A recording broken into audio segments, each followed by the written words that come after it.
Next topic ਹੈ ਬੇਟੇ ਇਕੁਇਲਿਬਰੀਅਮ constant from ਨਸਟ equation. ਨਸਟ equation ਤੋਂ ਆਪਾਂ ਇਕੁਇਲਿਬਰੀਅਮ ਕਾਂਸਟੈਂਟ ਕਿਵੇਂ ਕੈਲਕੂਲੇਟ ਕਰਦੇ ਹਾਂ, ਕਿਵੇਂ ਰਿਲੇਟ ਕਰਾਂਗੇ ਦੋਨਾਂ ਨੂੰ ਆਪਾਂ। ਇਨ ਡੈਨੀਅਲ ਸੈੱਲ ਦਾ ਫੋਲੋਇੰਗ ਰਿਐਕਸ਼ਨ ਟੇਕਸ ਪਲੇਸ। ਸਾਨੂੰ ਪਤਾ ਹੈ ਕਿ ਡੈਨੀਅਲ ਸੈੱਲ ਦੇ ਵਿੱਚ ਇਹ ਵਾਲਾ ਰਿਐਕਸ਼ਨ ਹੁੰਦਾ ਹੈ, zinc solid plus copper ions gives zinc ions plus copper. ਇਹ ਰਿਐਕਸ਼ਨ ਹੈ, ਇਹ ਐਨੋਡ ਰਿਐਕਸ਼ਨ ਹੈ, ਇਹ ਕੈਥੋਡ ਰਿਐਕਸ਼ਨ ਹੈ। ਹੁਣ ਜੇ ਆਪਾਂ ਸਰਕਟ ਨੂੰ ਕਲੋਜ਼ ਕਰ ਦਈਏ, if circuit is closed, after some time there is no change in concentration of Ce2 positive Zn2 positive ions। ਤਾਂ ਕੀ ਹੋਏਗਾ ਬੇਟੇ, ਕੁਝ ਦੇਰ ਬਾਅਦ ਜਿਹੜੇ ਜ਼ਿੰਕ ਆਇਨ ਤੇ ਕਾਪਰ ਆਇਨਸ ਹੈ ਉਹਨਾਂ ਦੀ ਕੰਸਨਟ੍ਰੇਸ਼ਨ ਦੇ ਵਿੱਚ ਕੋਈ ਚੇਂਜ ਨਹੀਂ ਹੋਏਗੀ, ਉਹਨਾਂ ਦੀ ਕੰਸਨਟ੍ਰੇਸ਼ਨ ਕਾਂਸਟੈਂਟ ਹੋ ਜਾਏਗੀ। And voltmeter gives 0 reading.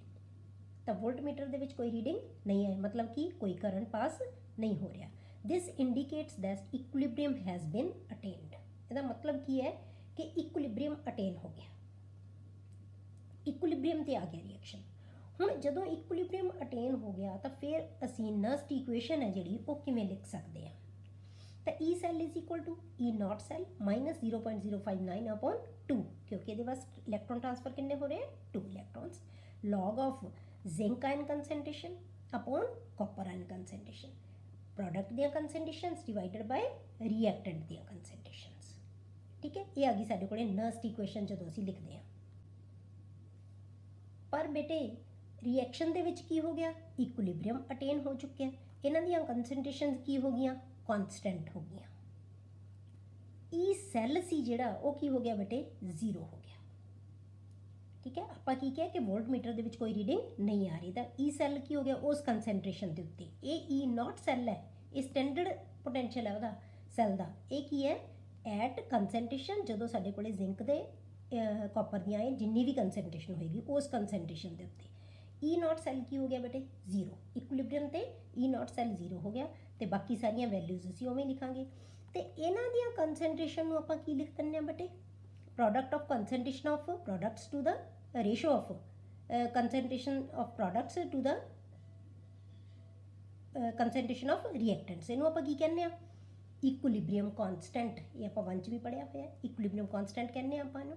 ਠੀਕ ਹੈ, ਤਾਂ ਇਹ ਕਿਉਂਕਿ ਇਹਨਾਂ ਦੋਨਾਂ ਦੀਆਂ ਕੰਸਨਟ੍ਰੇਸ਼ਨ ਡਿਵਾਈਡਡ ਬਾਈ ਇਹਨਾਂ ਦੋਨਾਂ ਦੀਆਂ ਕੰਸਨਟ੍ਰੇਸ਼ਨ, ਪਰ ਇਹਨੂੰ ਤੇ ਇਹਨੂੰ ਆਪਾਂ ਕੀ ਮੰਨਿਆ ਹੋਇਆ, ਯੂਨਿਟੀ। ਇਸ ਕਰਕੇ ਸੀ ਕੀ ਰਹਿ ਗਿਆ ਸਾਡੇ ਕੋਲੇ, zinc ion concentration divided by copper ion concentration. ਇਹਨੂੰ ਆਪਾਂ ਕੀ ਮੰਨਾਂਗੇ ਬੇਟੇ, Kc।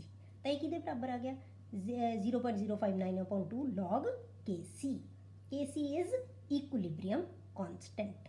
ਤਾਂ ਹੁਣ ਆਪਾਂ ਇਹਨੂੰ E ਸੈੱਲ ਨੂੰ ਇੱਧਰ ਲੈ ਜਾਈਏ ਤਾਂ E ਨੋਟ ਸੈੱਲ ਕੀ ਬਣ ਗਿਆ ਬੇਟੇ, E ਨੋਟ ਸੈੱਲ ਹੈ ਜਿਹੜਾ ਉਹ ਕਿੰਨਾ ਹੋ ਜਾਏਗਾ, 0.059/2 log of Kc।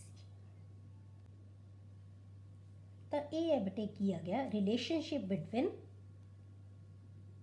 E cell and Kc। ਜੇ ਸਾਨੂੰ E ਸੈੱਲ ਪਤਾ ਹੋਵੇ ਤਾਂ ਅਸੀਂ ਇਕੁਇਲਿਬਰੀਅਮ ਕਾਂਸਟੈਂਟ ਆਸਾਨੀ ਨਾਲ ਕੱਢ ਸਕਦੇ ਹਾਂ।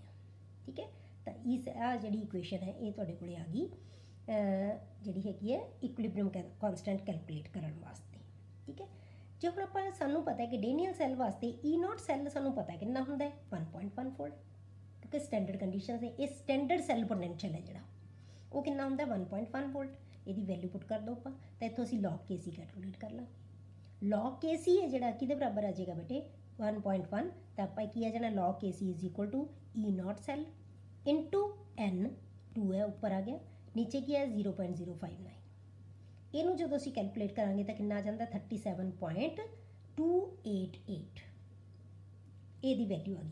ਹੁਣ ਆਪਾਂ ਕੀ ਕਰਾਂਗੇ, ਅਸੀਂ ਕੀ ਕੱਢਣਾ ਹੈ, Kc ਕੱਢਾਂਗੇ ਤਾਂ ਆਪਾਂ ਇਹਨੂੰ ਕੀ ਕਰਾਂਗੇ ਬੇਟੇ, ਇਹਦਾ ਐਂਟੀ ਲੌਗ ਲੈ ਲਾਂਗੇ।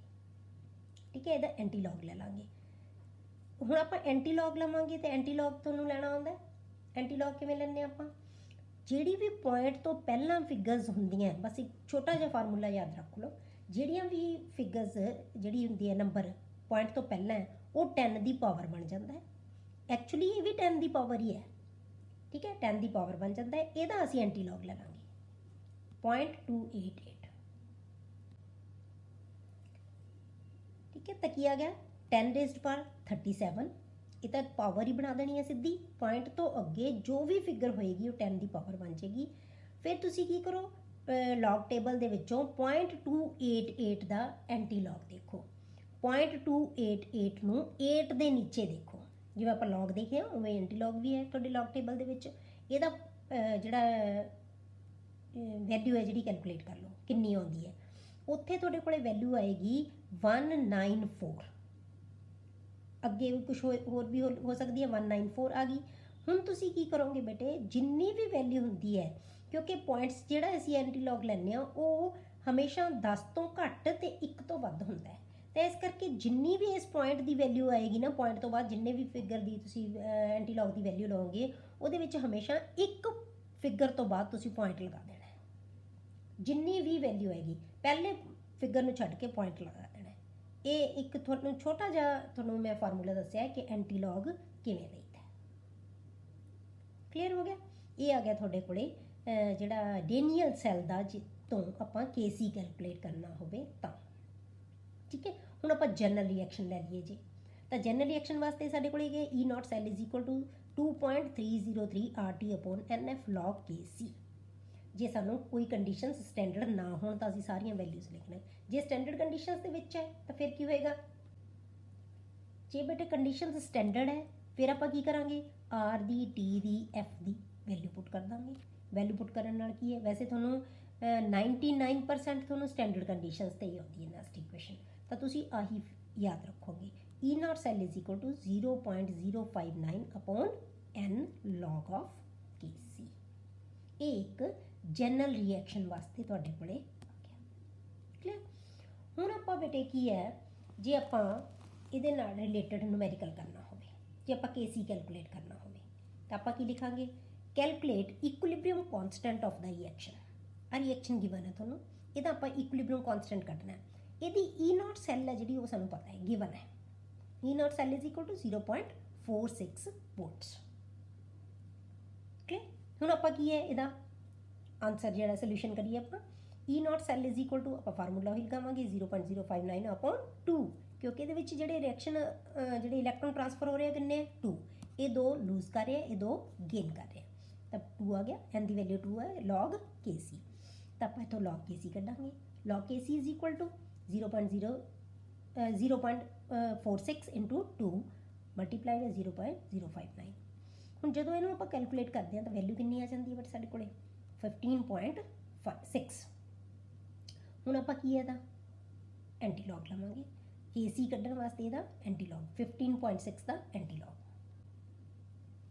ਹੁਣ 15.6 ਦਾ ਅਸੀਂ ਐਂਟੀਲੌਗ ਕਿਵੇਂ ਲਵਾਂਗੇ, ਮੈਂ ਤੁਹਾਨੂੰ ਕੀ ਦੱਸਿਆ ਸੀ ਕਿ ਕੀ ਰੱਖਣਾ, पॉइंट तो अगे जी फिगर है वो 10 की पावर बन जाएगी, तो 10⁻15 आ गया। 0.6 का असी की करा एंटीलॉग ले लेंगे, टेबल तो देखा 0.6 का। हम 0.60 का देखोगे, 0 के नीचे देखोगे, ठीक है, तो की आएगा 392 अगे समथिंग होएगा। तो थोड़ा मैं की किया सी, पहले डिजिट तो बाद पॉइंट लगा देना, जो भी आएगा पहले डिजिट तो बाद बस पॉइंट लगा देना। तो 3.92 इंटू 10⁻15 ये की आ गया KC दी वैल्यू। क्लियर हो गया बेटे। नेक्स्ट है बेटे electrochemical cell and Gibbs energy of the reaction. जे आपां इलैक्ट्रोकैमिकल सैल दे विच आपां गिब्स एनर्जी नाल रिलेट करना होवे, गिब्स एनर्जी किहनूं कहने आ बेटे, ना कैमिकल सैल दे विच असीं गिब्स एनर्जी नूं रिलेट करना कैमिकल सैल दे नाल। गिब्स एनर्जी किहनूं कहने बेटे आपां, जिहड़े सानूं मैक्सीमम यूजफुल वर्क बारे दसदा है। Energy Gibbs energy is measure of maximum useful work that is available from the chemical reaction. किसी भी कैमिकल रिएक्शन दे विच जिहड़ा मैक्सीमम यूजफुल वर्क हुंदा है उहनूं असीं की कह दिंदे आ गिब्स एनर्जी। मतलब गिब्स एनर्जी सानूं यूजफुल वर्क बारे दसदी है। जे असीं इलैक्ट्रिकल वर्क डन कढना होवे फिर हुण गिब्स एनर्जी लई सानूं की चाहिदा है, वर्क डन, क्योंकि इलैक्ट्रोकैमिकल सैल च किहड़ा वर्क होएगा, electrical work. Electrical work done in 1 second is equal to the electrical potential multiplied by total charge. कितना उहदा इलैक्ट्रिकल पोटेंशियल है, मतलब की है सैल ई सैल की है, ठीक है, सैल का पोटेंशियल कितना है multiplied by total charge passed. कितना असीं उहदे विचों चार्ज पास किया है, चार्ज पास का मतलब की है कि किन्ना असीं किन्ने फैराडे चार्ज दिता है, तो एफ दे नाल एन नाल मल्टीप्लाई कर देंगे कि किन्ने किन्ने फैराडे। एक फैराडे जिहड़ा हुंदा वो की हुंदा है कि किन्ने असी एक इलैक्ट्रॉन का जिहड़ा चार्ज है या एक इलैक्ट्रॉन नहीं एक मोल इलैक्ट्रॉन का चार्ज है जिहड़ा 1 फैराडे हुंदा है तो असी n मोल लवांगे n इलैक्ट्रॉन लवांगे तो असी n फैराडे ला दांगे। ये टोटल चार्ज आ जाएगा। चार्ज ना मल्टीप्लाई करता किनू सैल पोटेंशियल नूं। Cell potential multiplied by total charge passed तो उन्होंने मल्टीप्लाई करता। The maximum work done by galvanic cell is equal to decrease in its Gibbs energy क्योंकि ये हमेशा डिक्रीज गिब्स एनर्जी हमेशा की होंगी है नैगेटिव होंगी है इस करके इनू सानू की लाना पएगा नैगेटिव ये अगे लगाना पएगा क्योंकि हमेशा की होंगी है negative decrease in Gibbs energy होंगी है यूजफुल वर्क है जो हमेशा तो delta G is equal to आप ये नहीं तो ये लिख सकते हैं minus delta G is equal to n F E not cell पर हूँ आप लिखांगे delta G is equal to minus E naught E cell ठीक है ई की आ जाएगा सेल। हुण वैल्यू है जिहड़ी value of delta G depends upon N. हुण इहदी वैल्यू है जिहड़ी बेटे किहदे ते डिपेंड करदी है एन दी वैल्यू दे उत्ते नंबर ऑफ इलैक्ट्रॉन ट्रांसफर्ड उहदे उत्ते डिपेंड करेगी इहदी वैल्यू। हुण जे आपां एग्जाम्पल लईए सपोज करो साडे कोल एग्जाम्पल है if we write the reaction वही किहड़ा रिएक्शन लिखिआ आपां डेनियल सेल दी zinc plus copper ion gives zinc ion plus copper. हुण इहदे विच डेल्टा जी है जिहड़ा किहदे बराबर आएगा बेटे -2 एफ ई सेल एन की वैल्यू असी कितनी रखती 2 F into E cell but if we write the reaction हुण इहनूं इसे रिएक्शन नूं आपां 2 नाल मल्टीप्लाई करता सारे नूं ठीक है तो की आ गया 2Zn plus 2 copper ions gives 2Zn ions plus 2 copper sorry तो हुण साडे कोल डेल्टा जी की वैल्यू कितनी आएगी बेटे हुण एन की वैल्यू कितने इलैक्ट्रॉन ट्रांसफर हो रही है इस रिएक्शन दे विच 4 2 जिंक 4 इलैक्ट्रॉन लूज कर रही है 2 कॉपर 4 इलैक्ट्रॉन गेन कर रहे हैं इसका मतलब कि है delta G is equal to -4 F E cell मतलब कि है डेल्टा जी की वैल्यू हमेशा एन के उत्ते डिपेंड करेगी। हुण आपां लिखता है एक concentration of the all the species is unity जे आप सारी स्पीशीज की जी कंसनट्रेशन है सब की वो की ले ली यूनिटी ले ली then delta G not is equal to हुण जे आप बेटे सारिया कंसनट्रेशनस जिहड़ियां हैगियां आयंस दियां सब आयंस की कंसनट्रेशन है जिहड़ियां ये तो पहले ही यूनिटी सी मनते हैं आप सॉलिड्स नूं तां इन्हां दियां कंसनट्रेशन भी ये यूनिटी हो गई then delta G not is equal to -NF E not cell तो ये आ गया स्टैंडर्ड गिब्स एनर्जी ये आ गया साडे कोले स्टैंडर्ड सैल पोटेंशियल तो सैल पोटेंशियल है standard Gibbs energy is equal to -NF E not cell standard E not cell clear हो गया। ये आ गया जे थोड़े कोले स्टैंडर्ड कंडीशंस दे विच तुसी सैल पोटेंट लओगे तो तुसी स्टैंडर्ड कंडीशंस दे विच गिब्स एनर्जी जिहड़ी उन्हें कैलकुलेट कर सकते हो ठीक है। नैक्सट आ गया बेटे जे आप रिलेशनशिप लेना हो relation between Gibbs energy cell potential and equilibrium constant हुण इन्हां दे विच जे आपां रिलेशनशिप लेना है तो तुहाडे कोले की आएगा सानू पता है बेटे डेल्टा जी आपां हुणे कैलकुलेट करके हटे हैं delta G is equal to -NF E not cell standard conditions दे विच ये तुहाडे कोले रिलेशन आपां हुणे कैलकुलेट कीता है पर असी इस तो पहलां कीता सी कि E नॉट सेल किहदे बराबर हुंदा बेटे नस्ट इक्वेशन तो आप कढ़िया सी E not cell is equal to 2.303 RT upon NF log KC ये आप हमने कैलकुलेट ये आप इक्विलिब्रियम नाल जिहड़ा रिलेशन किया सी वो आ गया दोनों रिलेशन आ गए इक्विलिब्रियम का रिलेशन भी आ गया इक्विलिब्रियम नाल जिहड़ा कढ़िया सी वो आ गया तो दूजा पहला आप की कीता सी हुणे आप कीता सी गिब्स एनर्जी नाल दोनों रिलेशन आप इत्थे लिखते ठीक है ये delta G is equal to ये delta E not cell is equal to हुण आपां इस वैल्यू दे विच बेटे जे ई नॉट सेल की वैल्यू पुट कर दईए ठीक है तो आपां की लवांगे delta G is equal to -NF E not cell की वैल्यू आ वाली पुट कर दईए तो ये आ गया साडे कोले ई नॉट सेल की वैल्यू पुट करती NF की हो जाएंगे बेटे कैंसल आउट हो जाएंगे तो साडे कोले की आ गया delta G not is equal to -2.303 RT log KC या इन्हां सारियां दी जे आपां वैल्यू पुट कर दईए या आपां लॉग की वैल्यू जे आपां लॉग की बजाय असीं नैचुरल लॉग ले लीए तो आपां की लिख सकते हैं delta G not is equal to -RT natural log KC clear ये आ गया तुहाडे कोले डेल्टा जी ते KC दा रिलेशनशिप जे आपां नूं एक चीज़ पता है जे सानू ई सैल पता है तां भी असी केसी कढ़ सकते हैं, जे सानू डेल्टा जी पता है तां भी असी केसी कढ़ सकते हैं। ठीक है, जे सानू इत्थे डेल्टा ई नॉट सैल पता है तो असी डेल्टा जी नॉट कढ़ सकते हैं। ये सारे रिलेशनशिप आपस च है कि किहड़ियां भी सानू चीज़ां पता होण देखणगे, देख के असी फार्मूला किहड़ा लगाउणा है, असी फार्मूला वो इंप्लीमेंट करांगे। हुण आपां एक न्यूमेरिकल लैंदे हां। तो न्यूमेरिकल की है बेटा, the cell in which the following reaction occurs. आ सैल दिता सानू 2Fe3 positive aqueous plus 2I negative aqueous gives 2Fe2 positive, ए Fe3 पॉजिटिव सी, ए 2 पॉजिटिव है प्लस I2। इसका मतलब की होया बेटे 3 पॉजिटिव तो 2 पॉजिटिव दे जा रहे हैं। इसका मतलब ऑक्सीडेशन स्टेट की हो रही है, घट रही है। इसका मतलब की है रिडक्शन, गेन ऑफ इलैक्ट्रॉन हो रहा है। Fe इलैक्ट्रॉन गेन कर रहा है, ये रिडक्शन शो कर रहा है। आई दे कोल की है इलैक्ट्रॉन है, इत्थे दी नैगेटिव है ऑक्सीडेशन स्टेट, इत्थे की होगी 0। तो मतलब की है इलैक्ट्रॉन लूज कर रहा है, लूज करके कित्थे आ रहे हैं 0 च आ रहे हैं। ठीक है, तो हुण आपां की है इहदी ऑक्सीडेशन स्टेट की हो रही है, वध रही है, नैगेटिव तो 0 जा रही है।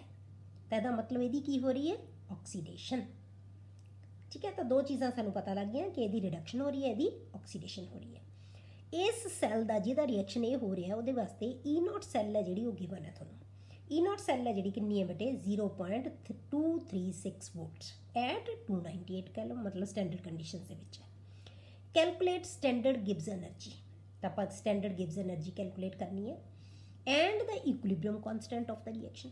मतलब की है दोनों चीज़ां असीं दसनियां है, इक्विलिब्रियम कॉन्स्टेंट भी कढ़ना है तो डेल्टा जी नॉट भी कढ़ना है। दो चीज़ां असीं इहदे विच कैलकुलेट करनी है।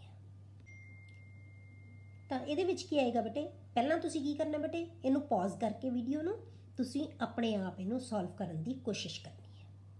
ठीक है, फिर तुसी इनू देखना है कि तुसी किवें कीता, ठीक कीता है कि नहीं कीता।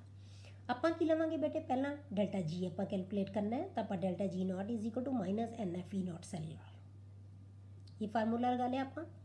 ठीक है, ये डेल्टा जी का।